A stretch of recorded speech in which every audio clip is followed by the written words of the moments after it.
کیا پاکستان بھارت جنگ دوبارہ شروع ہونے لگی ہے؟ کیا بھارت پاکستان پر دوبارہ سے حملہ کرنے کی بیوقوفی کرنے لگا ہے؟ بھارت نے جو آپریشن شیلڈ کے نام سے موک ڈرلز کا آغاز کیا ہے، ان کا کیا مقصد ہے؟ اور پھر یہ منسوخ کیوں ہو گئی ہیں؟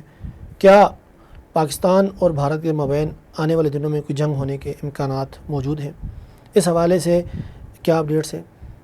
ایران میں 3 بھارتی شہری لاپتہ ہوئے ہیں، وہ عام سیاح تھے، ٹورسٹ تھے یا کوئی جاسوس تھے؟ اس حوالے سے کیا اپڈیٹ ہے؟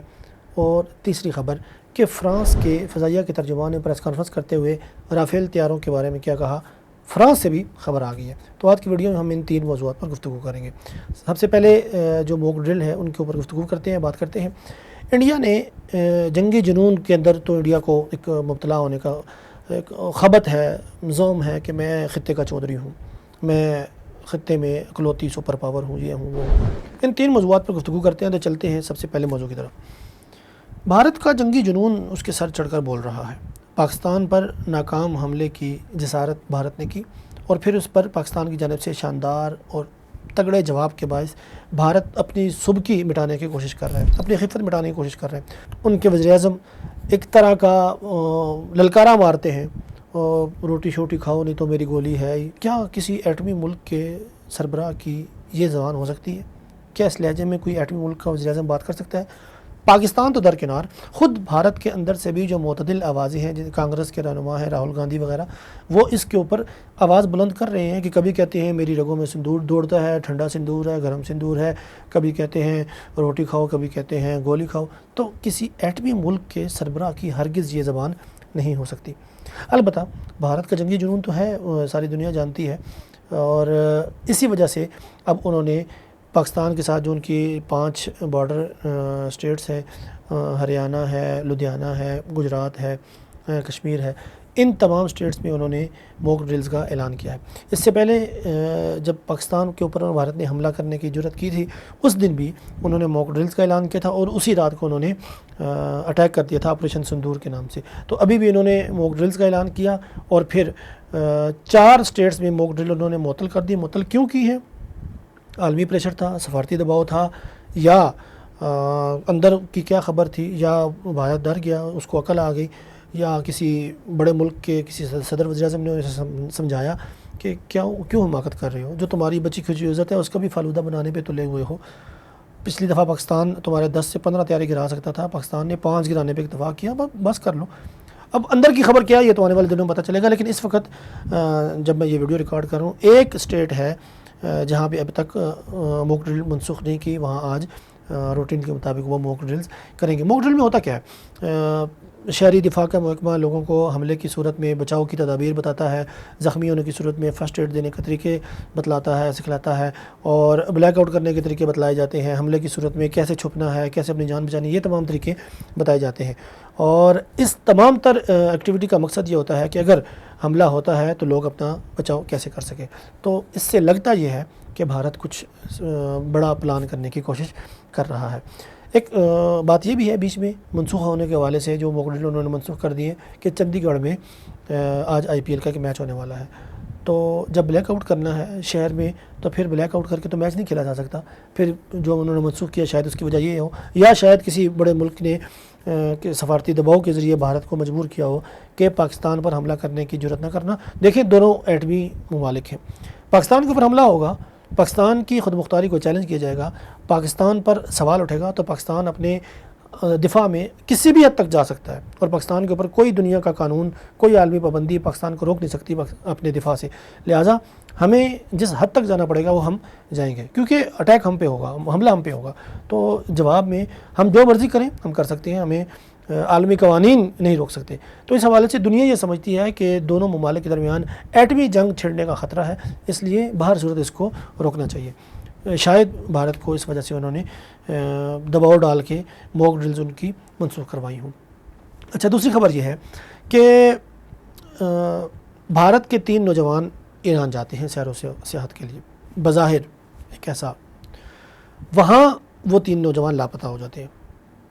ان کے جو رشتہ دار ہیں ان کا میڈیا کے اوپر بیان آتا ہے، وہ اپنی حکومت کو ٹارگٹ کرتے ہیں، ان سے پوچھتے ہیں کہ آپ ایرانی حکومت سے رابطہ کریں اور ایران سے اس حوالے سے جواب طلب کریں کہ ہمارے 3 بندے کہاں گئے ہیں۔ دیکھیے میں اس کا پس منظر آپ کو بتاتا ہوں، اصل خبر کیا ہے یہ ابھی تک کنفرم نہیں ہے، لیکن جو تھیوری بنتی ہے کڑی سے کڑی جوڑتے ہوئے وہ یہ سمجھ میں آتی ہے کہ کلبھوشن یادو ان کے را کے کافی تھے، وہ ایران کے راستے بلوچستان داخل ہوئے اور پھر بلوچستان میں وہ راہ کے لیے کام کرتے ہوئے پاکستان میں بم دھماکے میں ملوث تھے، مختلف قسم کی دہشت گردانہ کارروائیوں میں مصروف تھے، وہ پاکستانی ایجنسیز کے، پاکستانی سیکورٹی فورسز کے ہتھے چڑھ گئے اور اب وہ ہمارے پاس ہیں ایک وار ٹرافی کے طور پہ، اور بھارت کو سبکی ہے، بھارت کو خفت کا سامنا ہے۔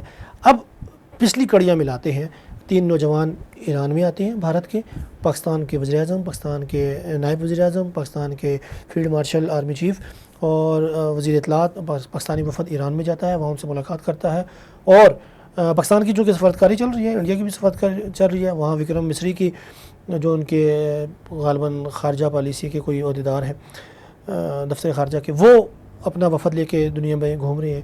پاکستان کی طرف سے بھی پاکستانی وفد اعلیٰ کمان پر جو مشتمل ہے وہ پوری دنیا میں گھوم رہے ہیں، تو ایران میں جا کے انہوں نے وہاں ظاہری بات ہے ایران سے معاملات طے کیے ہوں گے، کچھ نہ کچھ کہا ہوگا، اور اگلے ہی دن وہ 3 نوجوان لاپتہ ہو جاتے ہیں۔ تو اب کڑی سے کڑی ملاتے ہوئے، بات سے بات ملاتے ہوئے ایک جو بیانیہ سامنے آتا ہے وہ یہ ہے کہ وہ 3 نوجوان ایران میں پہنچتے ہیں اور وہاں سے وہ لاپتہ ہو جاتے ہیں، تو ممکنہ طور پہ وہ جاسوس بھی ہو سکتے ہیں اور وہ گرفتار بھی ہو سکتے ہیں، اس وجہ سے لاپتہ بھی ہو گئے، لیکن وقت کے ساتھ ساتھ جب دھند چھٹے گی تو معاملات سامنے آئیں گے۔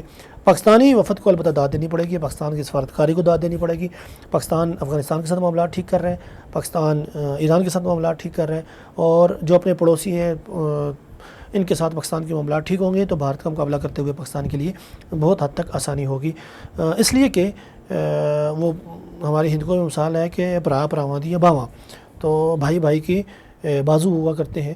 ہمارا ایران کے ساتھ برادرانہ تعلق ہے، افغانستان کے ساتھ برادرانہ تعلق ہے، اور مزے کی بات یہ ہے کہ افغانستان کو اگرچہ سرکاری طور پر کسی بھی ملک نے تسلیم نہیں کیا، لیکن چائنا نے افغانستان کے سفیر کو سب سے پہلے تسلیم کیا۔ اگرچہ سفیر کو تسلیم کرنا باقاعدہ طور پہ افغانستان کی جو مملکت کی حیثیت ہے اس کو تسلیم کرنے کے زمرے میں نہیں آتا، لیکن یہ ایک بہت بڑی اچیومنٹ سمجھی جاتی ہے کہ آپ کسی بھی ملک کے سفیر کو ایکسیپٹ کر لیں۔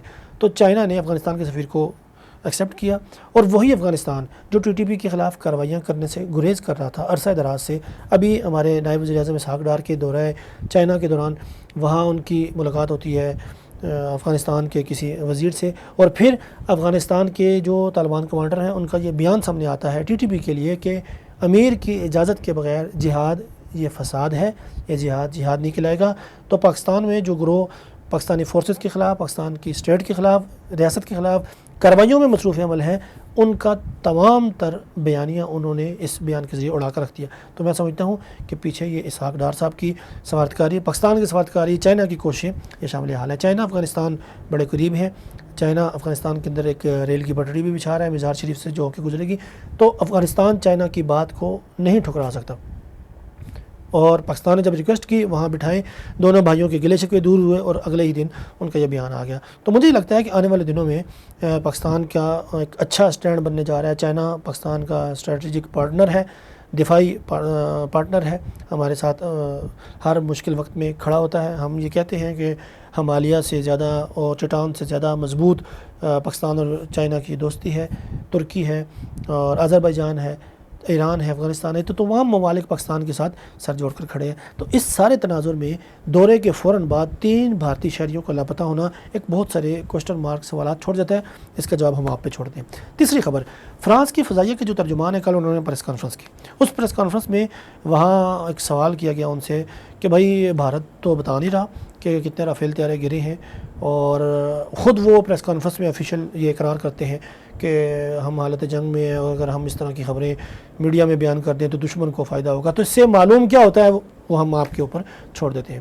البتہ اس صحافی نے فضائیہ کے جو ترجمان ہیں ان سے یہ پوچھا کیا بتائیے کہ رافیل طیاروں کے بارے میں کیا خبر ہے، تو انہوں نے یہ کہا کہ ہم بھارت کے ساتھ رابطے کے اندر ہیں، اور ہمیں بھی تشویش کا اظہار ہے جو خبریں آ رہی ہیں، اور جو درست معلومات ہوں گی وہ ہم آپ تک پہنچائیں گے۔ اگر رافیل طیاروں کے گرنے کا واقعہ درست ہے تو یہ 2 دہائیوں میں یعنی کہ 20 سالوں میں رافیل طیارہ گرنے کا سب سے پہلا اور بڑا واقعہ ہوگا۔ اس سے اندازہ لگائیے کہ اس بیان سے فرانس کی فضائیہ کے جو ترجمان ہیں ان کی اس پریس کانفرنس کے بعد یہ بات سمجھنا ہمارے لیے مشکل نہیں ہے کہ اگر طیارے نہیں گرے ہوتے تو ان کے لیے ڈینائی کرنا بہت آسان ہوتا. وہ ایک جملے میں کہہ دیتے کہ جی نہیں ہمارے طیارے پورے ہیں, ہمیں تو کوئی نقصان نہیں ہوا, ہم اپنے طیارے چیک کر چکے ہیں اور it's okay, everything is okay. لیکن نہیں, انہوں نے ایسا کوئی بیان نہیں دیا. انہوں نے ایک گول مول سے بات کی ہے. تو معلوم یہ ہوتا ہے کہ پس پردہ بہت کچھ چل رہا ہے. وہ کیا ہے اس کا بھی جواب ہم آپ کے اوپر چھوڑتے ہیں. یاد رہے کہ انڈیا کے پاس 36 رافیل طیارے تھے. ہر طیارے کا ایک نمبر ہوتا ہے, جس طرح گاڑیوں کے نمبر ہوتے ہیں اس طرح. دیکھیں ہم پہلے بھی بات کر چکے ہیں کہ رافیل طیارہ برا نہیں ہے, اس کی کارکردگی بری نہیں ہے, اس کی صلاحیت کے اوپر کسی قسم کا کوئی شک و شبہ نہیں ہے. بات ہے اس کو چلانے والے کی.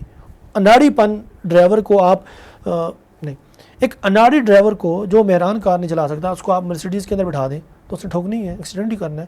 تو آپ رافیل طیاروں میں انڈین پائلٹس کو بٹھا دیں, اس نے اس طیارے کا حشر نشری کرنا ہے اور وہ پاکستان کے ہتھے چڑھ کے, پاکستان کے ریڈار کے اوپر آ کے, پاکستان کے PL-15 میزائلوں کے ٹارگٹ پہ آ کے تباہ و برباد اس نے ہونا ہی ہونا ہے. اس لحاظ سے میں نہیں سمجھتا کہ فرانس کے رافیل طیارے کو معطوب ٹھہرانا چاہیے, بلکہ معطوب کون ہے, وہ بھارتی پائلٹس ہیں. تو بھارتی فضائیہ کے ترجمان کی یہ پریس کانفرنس بہت سارے شکوک و شبہات پیدا کرتی ہے کہ بھائی رافیل طیارے گرے, بھلے بھارت اس کا اقرار کرے یا نہ کرے.